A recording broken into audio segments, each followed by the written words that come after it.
want to talk about confirmation bias and cross-validation. So what is confirmation bias? Confirmation bias is the tendency to pay attention to evidence that supports our existing beliefs. So, for example, if I believe that my neighbor is a terrible person, I will look at all of the things that they do that make me believe that they're a terrible person, right? And ignore any evidence that they're actually kind of awesome.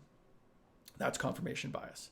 And there's a good graphic that people often sort of use to describe this to people, particularly in tech, which is this. And I like this graphic, right? It basically acknowledges that, hey, what we pay attention to is this middle bit, and we're losing out on all of this evidence that doesn't confirm our existing beliefs. And the whole point of research is to challenge our existing beliefs, right? Otherwise, we could just go with what we believed all the time.